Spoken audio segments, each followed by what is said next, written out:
Number one, be sure you catch the name at first. You see, one of the problems is when we're introduced to people, we're not listening for their name. No, let's admit it. For the most part, we're thinking of the brilliant thing that we're going to say next. So concentrate on it. Make sure you catch the name. Well, Bill, you might say, what if it's a complicated name and they say it to me and I don't understand it? Hey, it's okay to ask again. They want you to do that. They want you to be interested. In fact, ask them to spell the name if that will be helpful. That's not offensive at all. It just shows that you have that vital interest, which they will appreciate.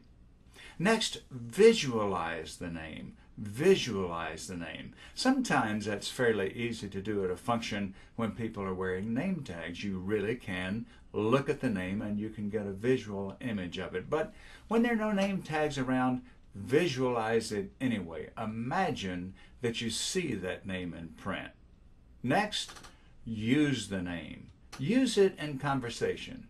Soon after you have met them, say, well, you know, Fred, I'm glad to hear about the vacation you had. Or, Barbara, it's interesting that you've moved to a new neighborhood. Let me hear more about it. That demonstrates that you caught the name to begin with. Another way to remember the name is to associate it.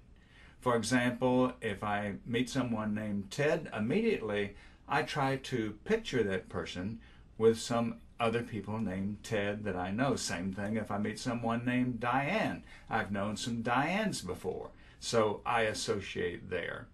I warn you, this can be tricky. A person in one of my professional seminars, one of the participants, said that he once knew someone that he had to introduce at a function, and the person's name was Johnny Walker. And my friend gets up and, doing a little bit of association, introduces him as Jim Beam. Well, you can imagine that drew a good chuckle.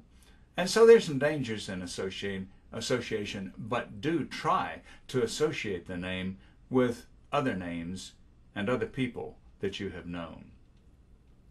And then again, review names. Review names. How do you do this? One thing, get the person's business card. If they don't have a business card, the minute they walk away, pull out your pen and write down their name and review it. In fact, before you go to any type of major function where you're going to know some of the people there, get out a list of names of the potential attendees. I do this every time.